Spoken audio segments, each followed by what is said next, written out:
Very good morning everyone. स्वागत करते हैं एक बार फिर से हम आपके अपने यूट्यूब चैनल सीयूईटी रैंकर्स में।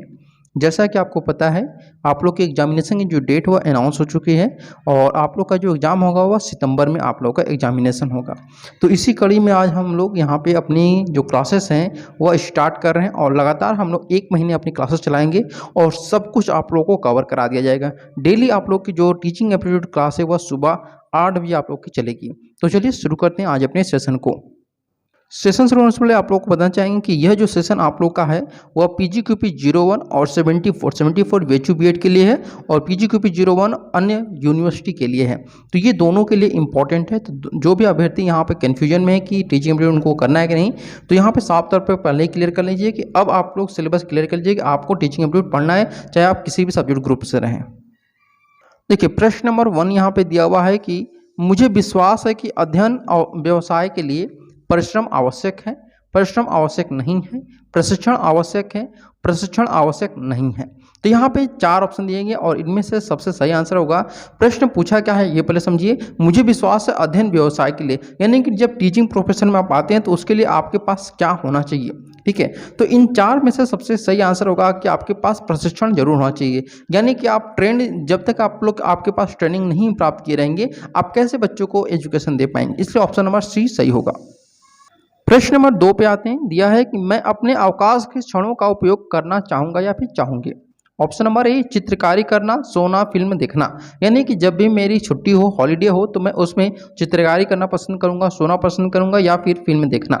सेकेंड ऑप्शन लेखन, चुनाव प्रचार, गपशप करना या फिर पत्रिकाएं पढ़ना, संगीत सीखना या फिर घर की सजावट करना। ऑप्शन नंबर डी बागवानी करना, खाना बनाना या फिर कपड़े सिलना। तो देखिए यहाँ पे सिंपल से, जब भी हमें अवकाश मिलता है एज ए टीचर, हम अगर बात करें तो हमें जब भी अवकाश मिले तो हम पत्रिकाओं पढ़ने में अपना समय व्यतीत करना चाहिए, संगीत सुनने में अपना समय व्यतीत करना चाहिए, घर की सजावट करने में अपना समय व्यतीत करना चाहिए। यानी इस प्रकार से अगर हम बात करें तो ऑप्शन नंबर सी सबसे पर्याप्त और सटीक आंसर होगा। क्योंकि अगर पत्रिका पढ़ेंगे तो आपकी नॉलेज बढ़ेगी, क्योंकि कहा जाता है कि कोई भी टीचर अगर लर्निंग प्रोसेस में हो तो सबसे बेहतर टीचर होता है। संगीत सीखने से क्या होता है कि आपकी जो मन होता है या फिर आपका दिमाग होता है वह आपका शांत रहता है, और घर की सजावट करने से आप क्या होगा कि थोड़ा सा समय आप निकाल कर अपने परिवार को भी दे सकते हैं। ऑप्शन नंबर सी को सही करेंगे। क्वेश्चन नंबर 3 यहाँ पे दिया हुआ है। एक विद्यार्थी द्वारा दिए गए गलत उत्तर पर प्रतिक्रिया करने की सर्वोत्तम विधि कौन सी है। उसे पाठ याद करने के लिए डांटना, गलत उत्तर गलत क्यों दिया ये उसको समझाना, या फिर किसी दूसरे विद्यार्थी से ठीक उत्तर पूछना, या फिर गलत उत्तर को छोड़कर अलग प्रश्न पूछना। तो जब भी आप देखेंगे यहाँ पे कि एक विद्यार्थी द्वारा जब गलत उत्तर दिया जाता है तो उसकी प्रतिक्रिया करने की सर्वोत्तम विधि आपको क्या, यानी कि जब कोई गलत उत्तर पूछा, जैसे मान लेते हैं आपने पूछा कि बताओ बेटा a+b का होल स्क्वायर सूत्र क्या होता है, और उसने बोल दिया दूसरा कुछ बोल दिया उसने आंसर। ठीक है, जैसे मान लीजिए बोल दिया कि a² - b² - c²। अब ऐसे बोल दिया तो अब आप यहाँ पे क्या करेंगे, उसे पाठ याद करने के लिए डांटेंगे कि चलो ये सूत्र याद करो, या फिर गलत उत्तर क्यों दिया इसको समझाने की कोशिश करेंगे, तो या फिर किसी दूसरे विद्यार्थी से ठीक उत्तर पूछेंगे उससे। तो यहाँ पे सही आंसर होगा ऑप्शन नंबर यहाँ पर सी, यानी कि किसी दूसरे विद्यार्थी से ठीक उत्तर पूछना। जब आप किसी दूसरे विद्यार्थी से प्रश्न पूछेंगे तो वह आपका आंसर जब देगा तो आप उसको बता सकते हैं कि देखो बेटा ये इस तरह का आंसर बता रहा है, तो आप उसको समझाएंगे भी। ठीक है, तो यहाँ पर एक और ऑप्शन दे सकते हैं कि गलत उत्तर क्यों है उसको समझाना पड़ेगा। ठीक है, तो ये हम लोग 2 ऑप्शन यहाँ पे मिल रहे हैं, लेकिन सबसे बेहतर जो आपका ऑप्शन मिलेगा वह सी आंसर सही होगा। ठीक है, क्वेश्चन नंबर 4 दिया हुआ है कि निम्नलिखित कथनों में से कौन सा कथन सत्य नहीं है। शिक्षण एक कला है, शिक्षकों को प्रशिक्षित किया जा सकता है, या फिर शिक्षक जन्मजात होते हैं, या फिर उपरोक्त सभी। प्रश्न नंबर 4 का सबसे सटीक आंसर क्या होना चाहिए कि सत्य कथन नहीं है। नहीं है वो बताना है कि जो टीचर होते हैं वो जन्मजात नहीं होते बल्कि वो ट्रेनिंग प्राप्त करते हैं, इसलिए ऑप्शन नंबर सी को हम सही करेंगे। इसके अलावा आप लोगों को बताना चाहेंगे यहाँ पर कि हमारे यहाँ VHU BEd के लिए मॉक टेस्ट चलाया जा रहा है, और नया बैच जो होगा वो आपका 8 तारीख से शुरू होगा, 8 अगस्त से शुरू हो रहा है। ठीक है, जिसमें आप लोगों को ये सारी सुविधाएं मिलेंगी। टॉपिक वाइज नोट्स दिया जाएगा, सब्जेक्ट वाइज टेस्ट आप लोग का लिया जाएगा उसी मॉक टेस्ट में। ठीक है, फुल मॉक टेस्ट आप लोग का रहेगा संडे को। इसके अलावा जो भी आप लोग का टेस्ट होगा वो NT लेवल का होगा, यानी मॉक टेस्ट आप लोग का डेली लिया जाएगा। इसके अलावा आप लोग का जो मॉक टेस्ट होगा वो बाइलिंगुअल रहेगा, यानी हिंदी और इंग्लिश दोनों में रहेगा। जैसे भी मैं पढ़ा रहा हूँ हिंदी में, तो इंग्लिश में पॉसिबल नहीं है यूट्यूब पे, तो मॉक टेस्ट में आपको हिंदी इंग्लिश दोनों में आप लोग को मॉक टेस्ट मिलेगा। ज़्यादा जानकारी के लिए आप लोग फीस बारे के ज़्यादा जानकारी के लिए आप ये व्हाट्सअप नंबर है, इस व्हाट्सअप नंबर पर आप मैसेज करिए कि टेस्ट सीरीज क्यों लिखिए, BHU-B.Ed टेस्ट सीरीज, उसके बाद मैं आप लोग को रिप्लाई जरूर करूंगा। ये व्हाट्सअप नंबर है 7309733765, ये आपका व्हाट्सएप नंबर है। क्वेश्चन नंबर 6 दिया हुआ है पे, निम्न में से कौन सा विद्यालय संबंधी कार्यों के विरुद्ध है, यानी कि विद्यालय संबंधित कौन सा कार्य जो है वो इसके विरुद्ध है। विद्यालयों का राजनीतिकरण, विद्यालयों द्वारा सामाजिक निर्माण का कार्य, विद्यालयों द्वारा निम्न स्तरीय कार्य, या फिर विद्यालयों द्वारा विद्यालय में व्यावसायिक अवसरों का निर्माण करना।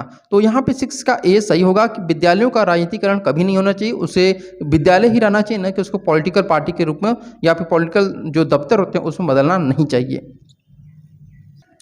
क्वेश्चन नंबर 7 दिया हुआ यहाँ पे, प्रजातांत्रिक संदर्भ में शिक्षा का उत्तरदायित्व होना चाहिए। उत्तरदायी स्वतंत्रता की भावना का विकास, व्यक्तिगत विभिन्नताओं का विकास, या फिर सरकारी पराधीनता का विकास, समान नागरिक संहिता का विकास। तो 7 का यहाँ पे ऑप्शन नंबर ए सही होगा कि उत्तरदायी स्वतंत्रता की भावना का विकास होना जो है वो जो शिक्षा का उत्तरदायित्व है वो सबसे बेहतरीन है। ठीक है, तो ऑप्शन नंबर ए हम यहाँ पे सही करेंगे।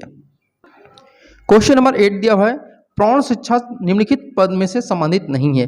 निरक्षरता का उन्मूलन, उपचार परक शिक्षा का आयोजन, व्यवसायिक शिक्षा का आयोजन, राजनीतिक शिक्षा का आयोजन। तो 8 का यहाँ पे सही होगा कि राजनीतिक शिक्षा का आयोजन यह आपका प्रौढ़ शिक्षा से संबंधित नहीं है। अगला प्रश्न आपके स्क्रीन के सामने दिया है, प्रौढ़ शिक्षा क्या है? प्रौढ़ व्यक्तियों के लिए है, या फिर आपका यहाँ पर दिया है सेकंड बी निरक्षर प्रौढ़ व्यक्तियों के लिए, सामान्य प्रौढ़ व्यक्तियों के लिए, या फिर विद्यालय जाने वाले प्रौढ़ व्यक्तियों के लिए।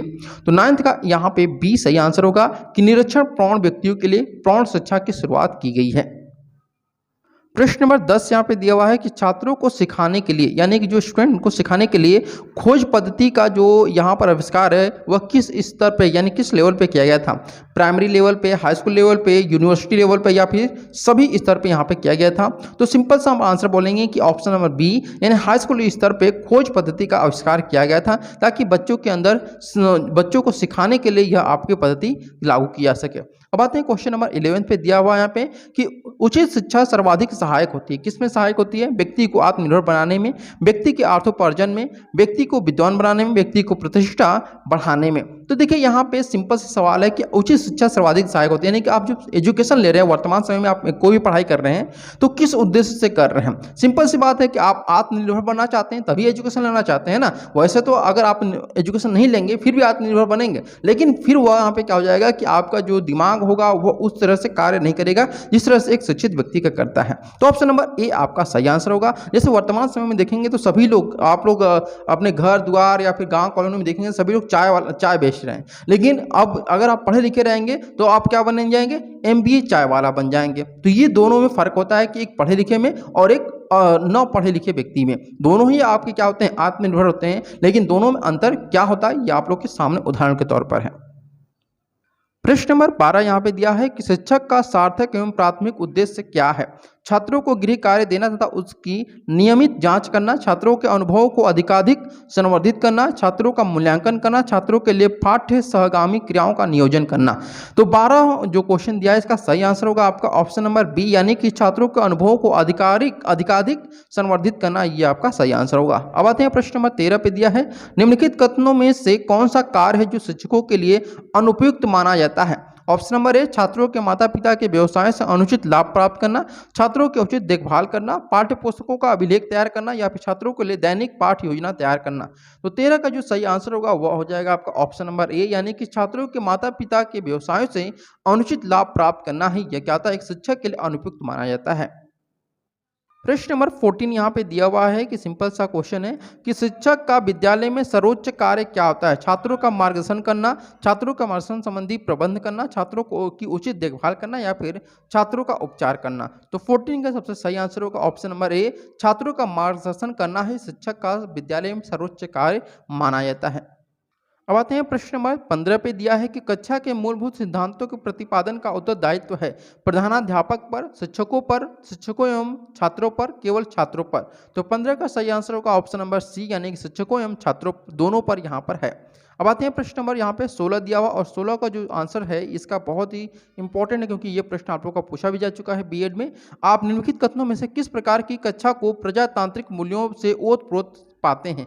छात्रों को कक्षा के सभी सदस्यों के साथ अंतःक्रिया का समान अवसर प्राप्त हो, छात्रों को नियमानुसार नियंत्रण में रखा गया हो, छात्रों को पाठ्यक्रम संबंधी अनुभवों को ग्रहण करने की स्वतंत्रता हो, या फिर केवल एक छात्र समूह को ही निर्णयात्मक स्वतंत्रता प्रदान की गई हो। तो 16 का सबसे सही आंसर होगा ऑप्शन नंबर सी, छात्रों को पाठ्यक्रम संबंधी अनुभवों को ग्रहण करने की स्वतंत्रता होनी चाहिए कि किस प्रकार से वह अपने करिकुलम को फील कर रहे हैं, यानी एक्सपीरियंस कर रहे हैं, ताकि वह आगे जाकर के उनको कोई भी प्रॉब्लम नेक्स्ट क्लास में ना हो।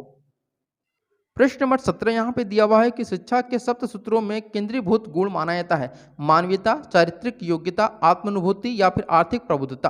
तो 17 का सही आंसर होगा आपका ऑप्शन नंबर ए, यानी कि मानवीयता जो है वह शिक्षा के सप्त सूत्रों में केंद्रीभूत गुण माना जाता है आपका। अगला प्रश्न आपके स्क्रीन के सामने दिया है, और सिंपल सा प्रश्न आपके स्क्रीन के सामने है। देखिए दिया हुआ है कि वर्तमान भारत में एक उत्तम शिक्षक का प्रमुख कार्य है कि वह बालकों में आज्ञा पालन की प्रवृत्ति का विकास करे, शैक्षिक क्षमताओं की वृद्धि करे, आलोचनात्मक प्रवृत्ति का विकास करे, कोई भी व्यवहार आरोपित न करे। तो 18 का यहाँ पे बी सही आंसर होगा आपका कि शैक्षिक क्षमताओं की वृद्धि करे, यह आपका सही आंसर है। अगला प्रश्न आपका सामने दिया हुआ है कि निम्नलिखित लक्ष्य वर्तमान शिक्षा से संबंधित नहीं है। बालकों को उनके अधिकारों के प्रति जागरूक बनाना, बालकों को संवेदी प्रशिक्षण प्रदान करना, बालकों को स्वास्थ्य संबंधित ज्ञान प्रदान करना, या फिर बालकों में मनोरंजनात्मक उत्सुकता बढ़ाना। तो 19 का सही आंसर होगा आपका ऑप्शन नंबर ए, यानी कि बालकों को उनके अधिकारों के प्रति जागरूक बनाना ही वर्तमान शिक्षा से संबंधित आपका नहीं है। ये कहना गलत है कि सही है, ये आपको बताना है। तो पुनः दोहराना चाहूंगा, आपका ऑप्शन नंबर ए सही होगा, क्योंकि अधिकार जो होंगे उनको तो पता होगा कि उनके अधिकार क्या हैं, लेकिन उनके संवेदी प्रशिक्षण से स्वास्थ्य संबंधी या फिर मनोरंजनात्मक जो उत्सुकता होती है वो कोई नहीं बताएगा। ये कार्य जो होता है वो टीचर का ही होता है। तो ये आपका ऑप्शन नंबर ए सही होगा यहाँ पे।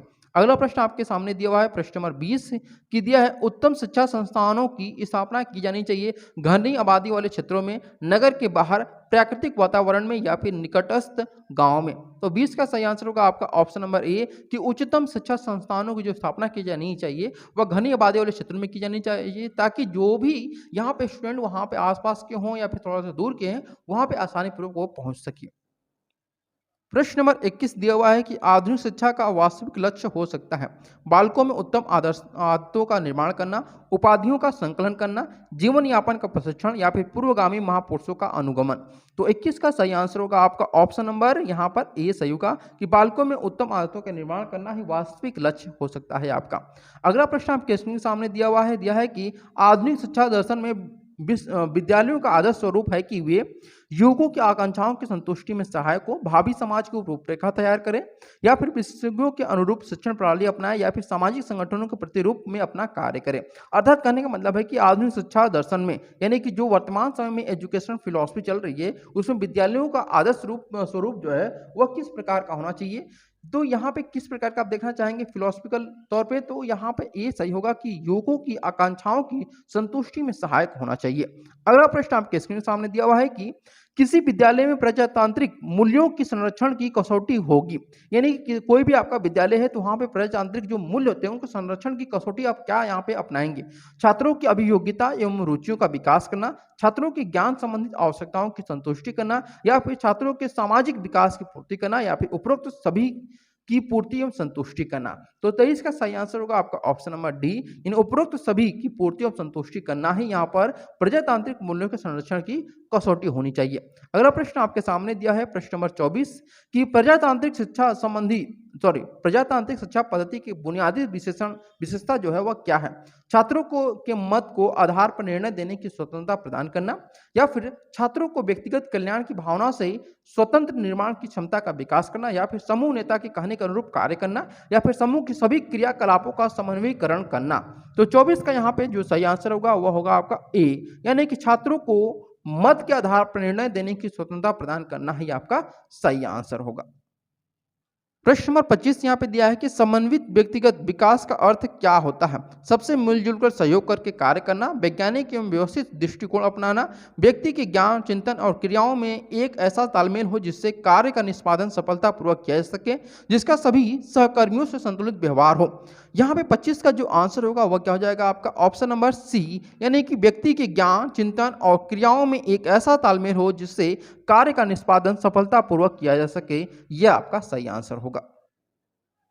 जैसा आपको पता है कि आप लोग के सेक्शन ए में जो है वह क्वेश्चन की जो संख्या होगी वह कितनी होगी 25। तो डेली हम लोग 25 क्वेश्चन की यहाँ पर आप लोगों की क्लासेस लेंगे जो कि टॉपिक वाइज रहेगा, और इससे ये सारे जो पीडीएफ होंगे वो आपको टेलीग्राम ग्रुप में मिल जाया करेंगे। और अगर हम हमारा पेड कोर्स ज्वाइन करना चाहते हैं जो कि टेस्ट सीरीज है उसको, तो आप लोग जरूर मैसेज करिएगा ताकि आप लोग और भी लाभान्वित हो सकें।